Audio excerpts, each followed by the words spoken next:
barnaamijkeena habeenimo khamiisa jimca soo galayso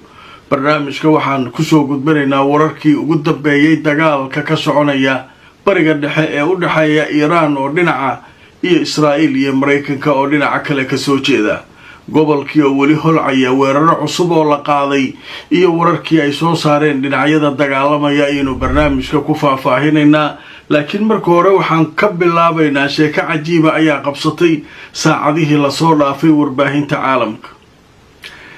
diyaarad Mareykanku leeyahay oo la yiraahdo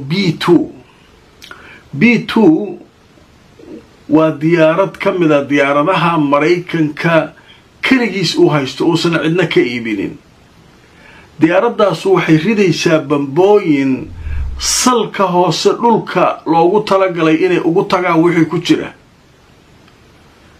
diyaaradaas waxay gashaa hawada waxa ka horeeya diyaarado kale oo difaacaya gantaalaha iyo waxaas ka ilaalinaya waa diyaarad weyn markay meesha timaado bambooyinka ay ku rido ayay laabanaysaa ciyaar laguma soo kiciyo diyaaradaas waa diyaaradda uu yiraahdo waxaynu kaga duwanahay adduunka awoodeena inaynu adduunka ugu sareyno waa diyaaradda noo muujisay mid uu dhaho waay B2 waxa ka hooseysa mid leeyahay B52 haddaba marka diyaaraddaas sidii lagu qaban lahaa oo lagu soo ridi lahaa ayaa muddaba waxa ka shaqeynaya Chinese iyo Ruushka kullay maba is horeysaan Mareykan diyaaradan hadduu idin la soo aado sidee u soo ridaan hadda marka waxa soo baxaya warar sheegaya in Chinese iyo Ruushku ay geeyeen Iran alaab loogu talagalay diyaaradda in lagu beegsado diyaaraddaas soo kacday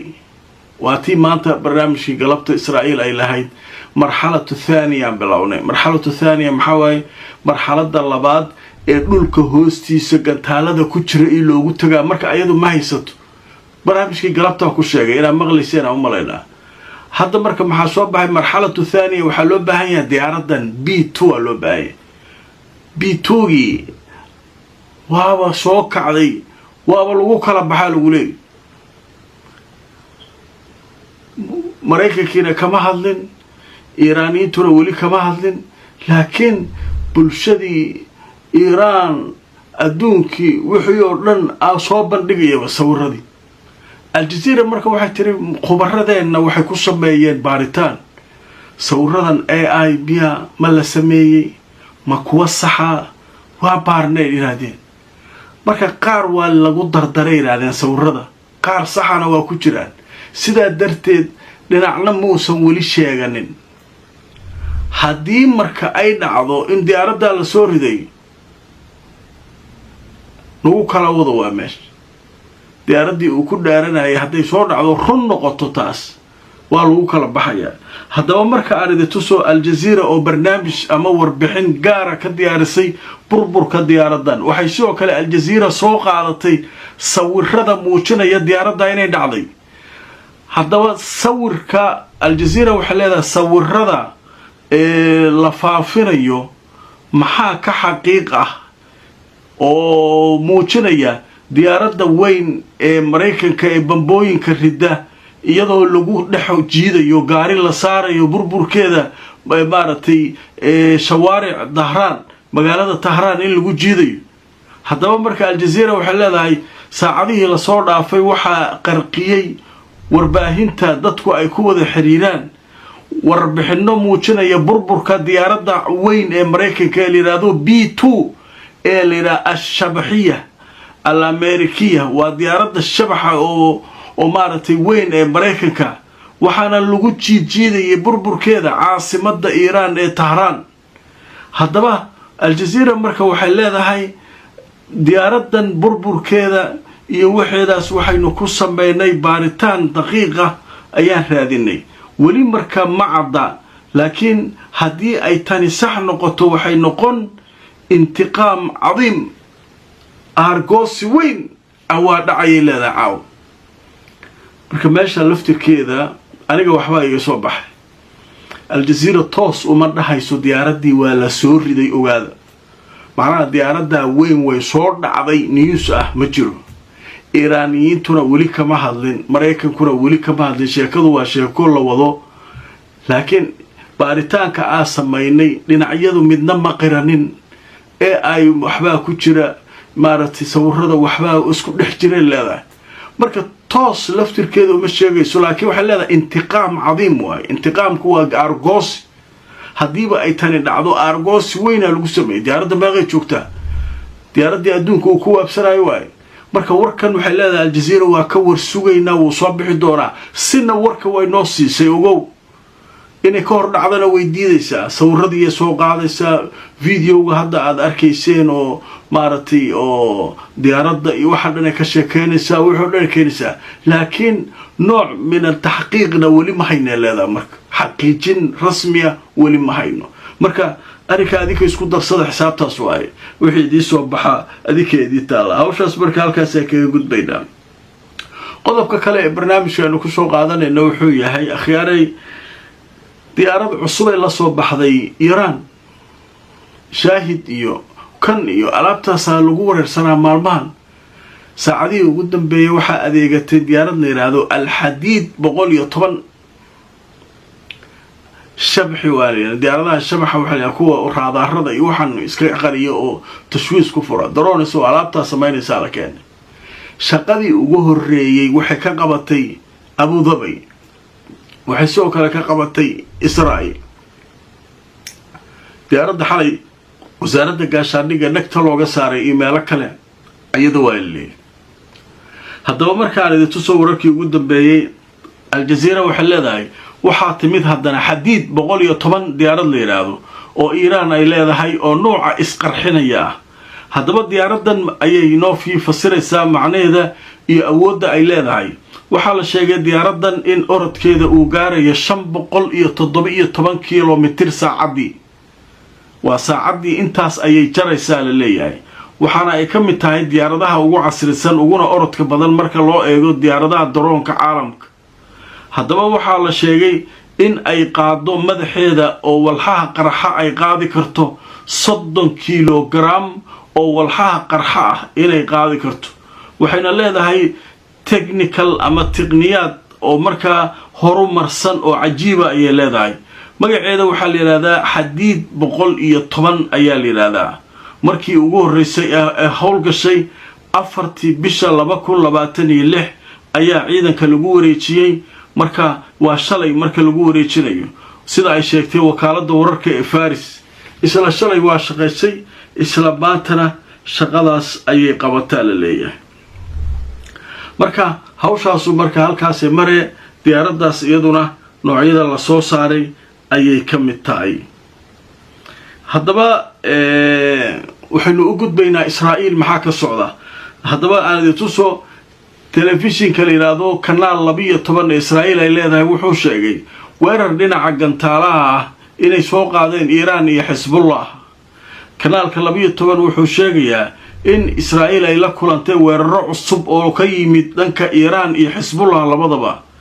hay'adaha Israa'iil waxay sheegeen amniga in markaa ay sameeyeen digniino dadka ay uga digayaan inay ka kala cararaan gantaalaha iyo droniska lagu soo weeraray halkaas oo markaa dhowr magaalo oo Israa'iil ka tirsan laga maqlayo dhawaqa digniina hawsha marka marnaba ma joogeen ma faaruqayso Iiraan laba faaruqinayo halkana mid faaruqay male saldhigyadii mid faaruqay male haddaba dhanka kale aan idin tuso khasaarihii ugu weynaa ayay Israa'iil ku jirtaa le saan ma u maleynay aayatullah yaa la dilaa laba bari kadib Iiraan gacan ay taagay iyo hal bari kadib la isku ogaa hadda maalintii inta khasaaro dhaqaalaha Israa'iil ku dhacay warbaahintoodii soo bandhigtay yahuudi madaxa gacmaha saarteen war dagaalkan muxuu nooga tagi doonaa dhaqaalana noogama tagi doono guriga noogama tagi doono maal iyo mawd iyo waxba dadna noogama tagi doono yiraahdeen haddaba markaan idin tuso warbixin cusub oo laga qoray sheekadaas hay-adda wararka u faafisa Israa'iil ayaa waxay sheegtay dhaqaalaha Israa'iil inuu khasaaro 3.7 bilyan oo dollar yawmiyan u fiirsada 3.7 bilyan oo dollar ayay maalintii khasaaraysaa iqtisaadkooda dhaqaalahooda maalintii intaasuu khasaarayaa ayaa lagu leeyahay waayahay waa ka gudbaynaa marka warkaas isaguna war kaloo cusuba marka hadda waxaa sheegay oo war degdeg ah telefishinka Iran haddaba aan idin tuso Al-Jazeera waxay leedahay warkan cusub waxaa sheegay telefishinka Iran wuxuu yiri waxaa la beegsaday xarunta ciidamada Mareykanka ee ku taala airportka la yiraahdo Zayed telefishinka Iran wuxuu sheegay in la bartilmaameedsaday xarunta ciidamada Mareykanka ugu weyn Imaaraadka ee la yiraahdo ee degan Madaar Zayed meesha la yiraahdo ee magaalada Abu Dhabi kadib markii dhowr jeer lagu laalaabtay hadda si fiican ayaa loo garaacay macnaha dhowr jeer hore la tijaabiyay alaabtii difaaci wixii ka dhamaaday goorba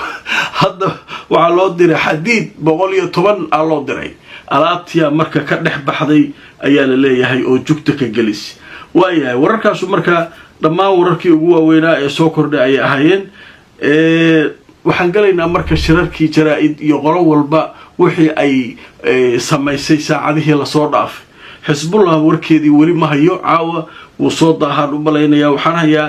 ciidanka ilaalada kacaanka Iran iyo Mareykanka iyo Israa'iil iyo wararkii ay dagaalada caawa ka soo saareen haddaba marka hore waxaan ku hormaraynaa sida caadada noo ah ciidanka ilaalada kacaanka Iran ayaanu ka hormaraynaa wararkii ugu dambeeyay ee ay soo saareen haddaba marka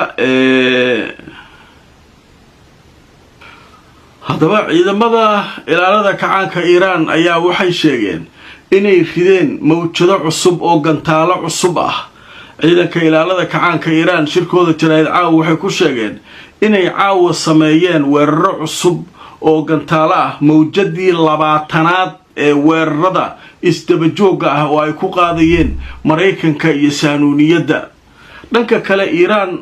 waxay sheegeen ciidankeeda ilaalada kacaanka Iran in maalintii dagaalka uu bilowday ilaa hadda ay isticmaaleen 500 oo gantaal oo plastic ah oo nooca garbaha leh ah waxay soo kale sheegeen inay isticmaaleen oo ay ku weerar tageen 2,000 oo diyaaradood oo nooca drone-ka ah noocyadooda kala duwan dhanka kale taliye ka tirsan ilaalada kacaanka Iran ayaa isaguna caawa wuxuu sheegay oo ka tirsan xarunta la yiraahdo Khatimul Anbiya in ay garaacis daran ku sameeyeen Mareykanka iyo Israa'iil saacadihii la soo dhaafay ciidanka ilaalada kacaanka Iran waxay sheegeen in cadawgu ay ka yeeli doonaan kuwa ka shalaaya wixii ay sameeyeen macnaha shiiqeeni ma taabano ha waa ka shalaynaysaa indheh marka wararkaas waxaa sii daaya caawa oo wararkii ugu waaweynaa ah ciidanka ilaalada kacaanka Iran dhanka kale abaanduulaha ciidamada Israa'iil ayaa isaguna caawa hadlay wuxuu ku celiyay hadalkii Mareykanku ay sheegayeen oo ahaa in maartay ay sameeyeen muxuu ahaa diyaaradahoodu inay hawada Iran qabsadeen ayuu isaguna ku celiyay weeraro culusna ay qaadi doonaan marka warkaas uu soo saaray taliska dhexe ee ciidamada Mareykankana waxay soo saareen war ay leeyihiin waxaanu la hadalnay Pentagonka wasaaradda difaaca Mareykanka ayaa la hadalnay inay noo soo diraan 100 sirdoon rag khatar ah howlo badan u baahan xaaladii waa xumaataa leeyahay 100 sirdoon macnaha khubaro dhinaca sirdoonka oo 100 ah ayaanu u baahanaa yiraahdeen marka waxyaabo badan meeshii isku qasana la leeyahay dhanka kale waxaa war sii daayay Iiraaniyiintu waxay yiraahdeen annagu Hormuz maxrin macnaha waxaan ka xiraynaa dadka aan rabno kaliya qofkii kale oo raba wuu iska bari karaa beeshan laakiin Israa'iil iyo Mareykan wixii kale ka xiraynaa marka arinta waxay u muuqataa leeyahay arinta waxay u muuqataa xoogaa cadaadisa in maaragtay la yiri dawlado badan oo maaragtay annaga dhana meesha marnee annaga dagaalka kuma jirno ay yiraahdeen oo codsiyo soo gudbiyeen marka waxay rabaan inay gudbiyaan sidii xuutiga awal ay sameeyeen jireen Shiinaha iyo Ruushku iska mari karaan maraykan iyo israa'iil ma soo mari karaan marka qorshe noocaasay wadaanaan lee marka hadda waxaa hadashay ergada iiraan u joogta qaramada midoobay waxay yidhahdeen hormus annaga gebi ahaanba maba xirin cidday rabaanay ka xireen ciddii kalena way mari kartaa yidhahdeen saaxiib baan leenahay jines ruush waxaan kulli waa mari karaan dowladahan saaxiibka nahay halkaa way mari karaan laakiin annagu ragaa raadsanaynaa iyo dad culus marka meesha iyaduna waxaa ku jira leeyahay nooc min al xoogaa dowladihii markay qayliyeen ayay iiraan u dejinaysaa oo jimco ah xalay waa laysku jimcaystay nimankii israa'iiliyiinta ahaa qayladoodiyaa baxday khaliijkana iskaba dhaaf xalay dhan waxbay iska celinayeen jugtana waa lagu hayay haddaba gobolka bariga dhexe oo xalay xaaladiisu ay aada u kacsanayd ayaan idiin hayaa qodobadaas way noo soo socdaan balse marka hore waxaynu ka hormaraynaa ninkii Trump ahaa oo mar walba iska hadlaya wuxuu sheegay hore iyo wax kale ba yaqaan odaygu waa wareeraa lagu leeyahay haddaba wararkiisii ugu dambeeyay saaki aroortii uu qoray haddaan idinla wadaago waxaa leeyahay Trump wuxuu sheegay inay burburiyeen kala bar meelihii gantaalaha ay ka soo dhacayeen Iiraan madaxweynaha Mareykanka Donald Trump ayaa u sheegay shabakada ABC ee dalka Mareykanka in markaa 58% ay burburiyeen gantaalihii Iiraan oo markaa ay baabi'iyeen dhanka kale Iiraan waxa uu sheegay inay la kulantay burbur xoog leh oo u baahan 10 sano inay ka soo kabato markaa burburka ay u geysteen iyaga iyo Israa'iil duqeymahoodii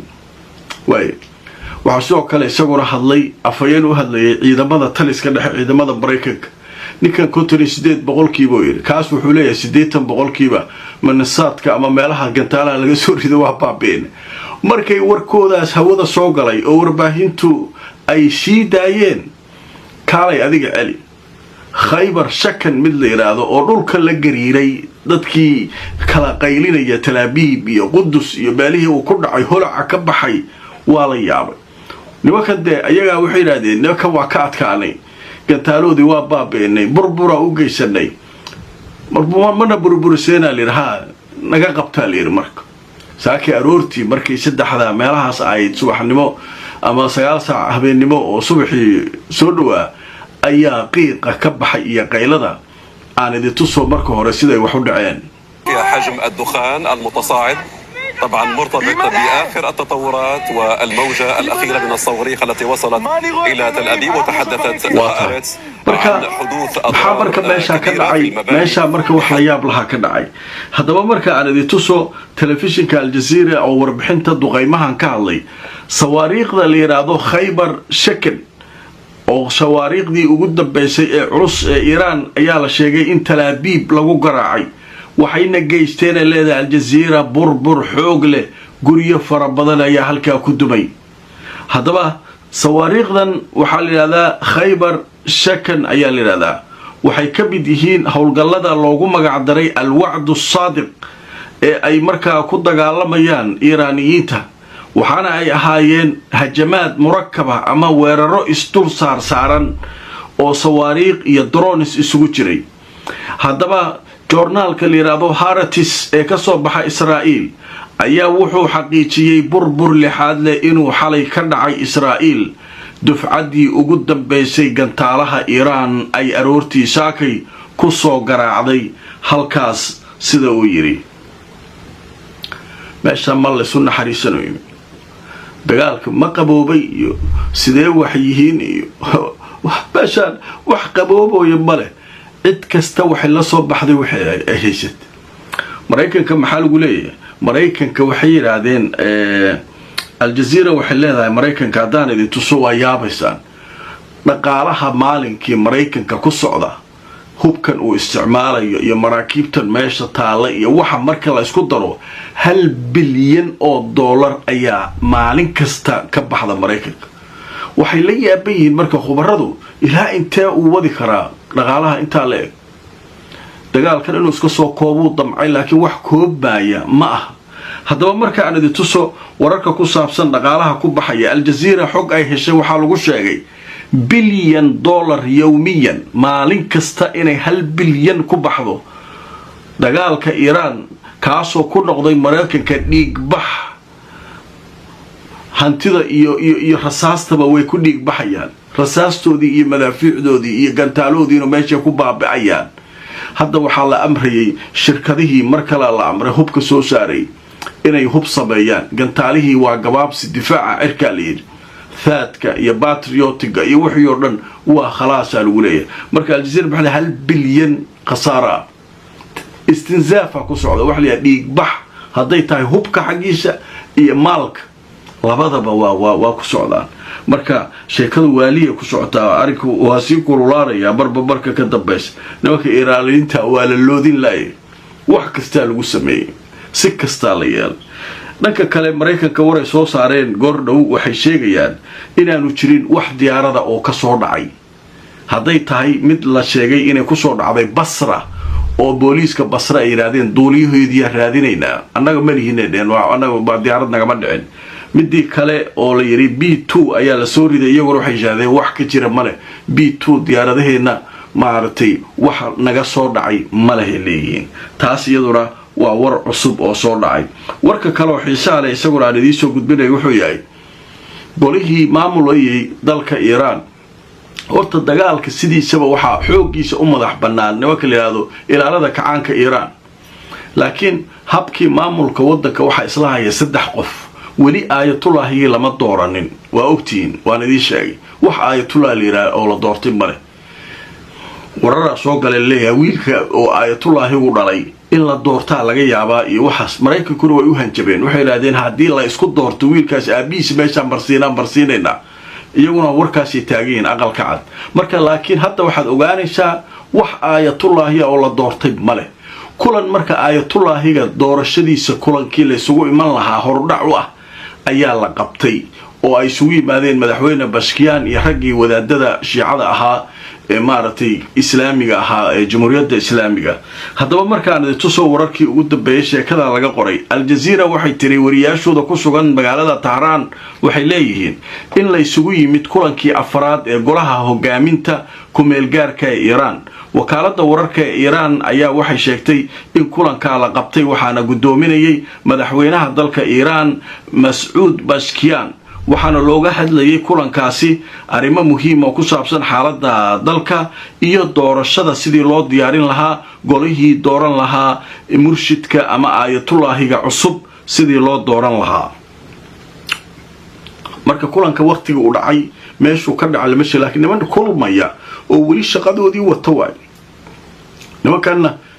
say wax u garaacayeen hubkii laga dhamaaday taageen jugta la isku ayaa marka nimankaasu kulankaas ayay iyaguna qaateen sida Al Jazeera ay hadda sheegayso waaye maxaa marka galayda shirarkii jaraa'idan galayna saakay saddexdaba waan idin hayaa ciidanka ilaalada kacaanka Iran Hezbollah iyo waxaan idin hayaa muqaawamada Ciraaq xootigii wali howltii ku jira wax dhaqaaqa oo wali uu sameeyay ma jiraan lama fasaxin waataan barnaamijka xalay ku sheegaynay oo hadlay hogaamiyahoodii xalay uu lahaa qorigan saas uga haynaa keebkan gacanta ku haysanaa macnaha farta qoriga saas uga haynaa uu leeyahay markiina la amar horaan ka bilaabaynaa marka hawshaas halka marka waxaan ku hormaraynaa marka hore nimankan ilaalada kacaanka Iran warkii ay soo saareen haddaba Al Jazeera oo warbixinta saakay noo soo koobaysa waxay leeyihiin wariyaashooda ku sugan magaalada Tehran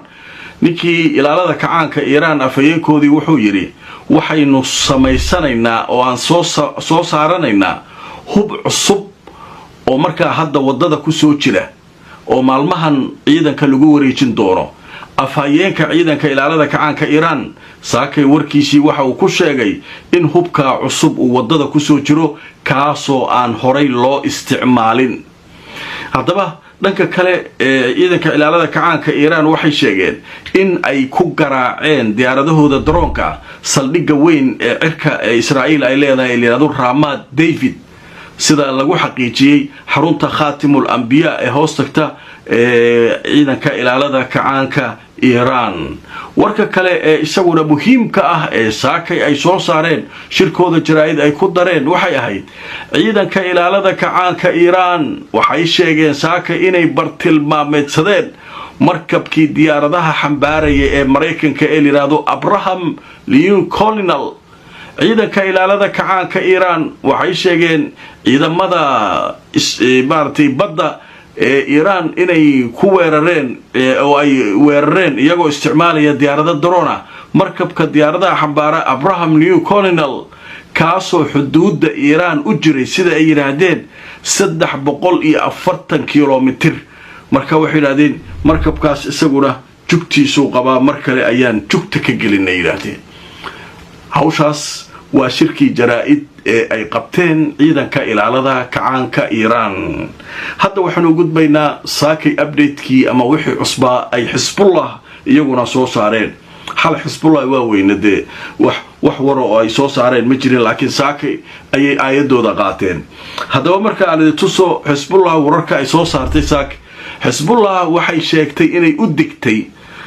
ضدك إني إسكاقع عرران magaalooyinka u dhow xuduuda dhanka Lubnaan macnaha dadka Israa'iiliyiinta la hadlaysa waxay leeyihiin isaga carara meesha dadka rayidka ah Hezbollah waxay sheegeen inay u digeen dadka Israa'iiliyiinta ah dhowr magaalo oo markaa ilaa 5 kilomitir dhanka xuduuda u jiray inaysan hal qof lagu arkin halka haddaba dhanka kale Hezbollah waxay bartilmaameedsadeen mar kale ciidamo Israa'iiliyiina oo meel isugu yimid ayay markaa garaaceen magaalada la yiraahdo Al-Khiyam ayaa lagu garaacay Hezbollah wararka kale ay shaakay siideysay oo ay qabatay shaqada saacadii la soo dhaafay waxay yiraahdeen inay sidoo kale bartilmaameedsadeen meel la isugu keenay hubkooda dabaabaadkooda ciidanka Israa'iil waxay sheegeen way cadawga waxaynu ku bartilmaameedsanay goobtaas Madiinatul Khiyam la leeyahay oo markaa ayaga iyo qalabkooda aan halka ku weerarnay oo aan markaa nagta kaga saarnay Hezbollah markaa iyadu waxyaabaha la yaab kale waxa ka mid ah way u digtay dadkii ka cararay tiri maalmahan oo dhan Israa'iil waxay lahayd intaasoo magaalo oo Lubnaan ah dadka ka carareen haddana intaasoo magaalo dadka ka carareen waa tuqaynina inta ka carareen sheekadoodii Hezbollah la tibsaak waxay yiraahdeen annaguna waxaan leenahay dadka meelaha jooga ha ka carareen annaga ciidanka isu dhaarsan dadka masaakiinta iska carareen yahuuda ha ka carareen meesha dadkii yaa qabanay Israa'iil la yiri ka carar meesha bal Lubnaan iyo Maabuda waxa baabuur saf ku jiro beeqda ku ay wadooyinka si u xarbay wayaabasa marka halkaas wax dhacay marka nimankii aan iyaguna weysnayn Iraaqiyiinta warkoodii oo kooban ayay saakay soo fasaxeen haddaba markaan idin tuso telefishinka Al Jazeera saakay wuxuu leeyahay war rasmi ah oo ay saakay soo saareen oo ay ugu tala galeen warbaahinta muqaawamada islaamiga ee Ciraaq waxay sheegeen 27 hawlgal oo ay isticmaaleen drone iyo gantaalo inay ku weerareen saldhigyada cadawga haddaba waxay sheegeen muqaawamada islaamiga ee Ciraaq inay fuliyeen 27 hawlgal iyagoo isticmaalay diyaarado daroora iyo sawaariiq saldhigyada cadawga ee Ciraaq gudaheeda iyo meelo ka baxsan 24 saac ee la soo dhaafay wakaas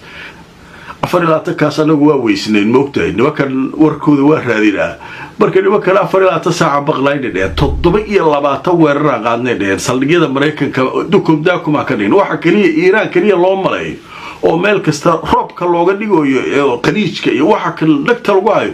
awlaadana iyaguna adeeganay oo nin walba meeshu wax ka soo gaaro wax ka tuuraya amara la siinimo ka shaqaysta leeyahay Hezbollah ida Ciraaq iyo Hezbollah ida waxa kale ilaa Lubnaan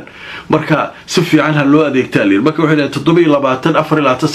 gudaha 27 weerar gudaha Ciraaq iyo dibadda ayaynu ka sameynay qaybihii ugu dambeeyay barnaamijka horumarinaa wararkii goosgooska ahaa anigoo gal isle ayaa halkan waxaan ku arkay sheeko yaab leh Hezbollahidii ayaa war faahfaahsan horay adkii intii haday ay soo tuurtay wax kale ilowna amal ayay soo saareen hawlgal ay sameeyeen haddaba marka aan idin tuso Hezbollah waxay sheegeen inay duqeeyeen goobaha ay ku sugnaayeen Israa'iiliyiinta wararkooda waxay ka dhigeen ilaa iyo dhowr qodob waxay sheegeen inay Israa'iiliyiinta ku duqeeyeen deegaanka la yiraahdo Al-Manara ee Al-Marj iyo hadabatul ajal meesha la yiraahdo inay ciidanka Israa'iil ku baabi'iyeen oo ay ku weerareen waxay kale sheegeen inay weerareen isu soo maatin ciidamadaasi deegaanada Kafar Kala iyo Markaba iyo Warwaysaad waxay kale gantaalo ku garaaceen saldhiga ciidamada badda ee ku yaala Haifa oo markaa halkaana ay duqeyn culus ugu geysteen ciidamada Israa'iil ay ku weerareen. haddaba waa tahay marka warkaas isaguna wuxuu ahaa war muhiim ah. wararka kale hadda goosgooskaan idiin soo gudbinayana waxa aanu ku soo qaadanaynaa Sacuudiga iyo Khaliijka waxay ku dhacay saaka iyaguna meelo badana dukum daakum laga dhigay. waxa kan Iiraan kaliya loo malaynayo waxaan ba ogaaday war 27 weerar oo gudaha Ciraaq iyo dibadda muqaawamada Ciraaq sameynayaan kuwaan wax duqeynayaan waxaas oo dhan droneskan ciidan laga hawada la wada geliyay ayaa meel walba ku daaya. marka Khaliijkii waray soo saareen iyaguna hadaan idin la wadaago. haddaba telefishinka Al Jazeera wuxuu leeyahay Sacuudiga, Qatar, Kuwait waxay la kulmeen weeraro dhanka Iiraan ka yimid sida ay sheegeen.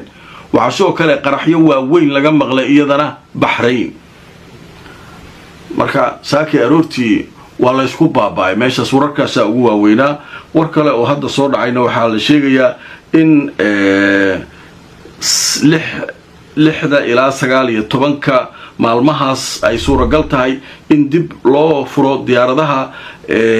Abu Dhabi garoonka hadday suuragal noqoto laftirkiisa xogaa inay wareegtaan diyaaradu ayow kacaan carraan maadaama dad badan ay imaaraadka ku xaniban yihiin. marka shirkadahaas iyaguna waxay sheegeen imaaraadka in laga yaabo maalmahaas in xogaa shaqadu ay bilaabato. haddaba waa arki doonaa wixii warar soo kordha sidaas ayaan idinkugu faahfaahin doonaa annagoo wararkeena ka soo xiganayna hay-adaha warbaahinta caalamka waxay ka qoraan dagaalka mar walba waa sii laba lixaadsanaya. Iiraan hadda waxay ku leedahay hub cusub oo aan hore loo arag ayaa hadda ciidanka lagu wareejinayaa oo ay la soo baxaysaa. haddaba wixii fakray aragti aad ka qabto sheekada noo soo qora aadaan uga helaa dad badan oo fikradahooda ka dhiibta warbixinada aan soo gudbino. aad iyo aad baa ugu mahadsantihiin la gareeyana barnaamijka. haddaba intaan mar kale kulmayno haddaad nagu cusubtaa subscribe ka iloobi YouTube-ka, Facebook-na follow garay.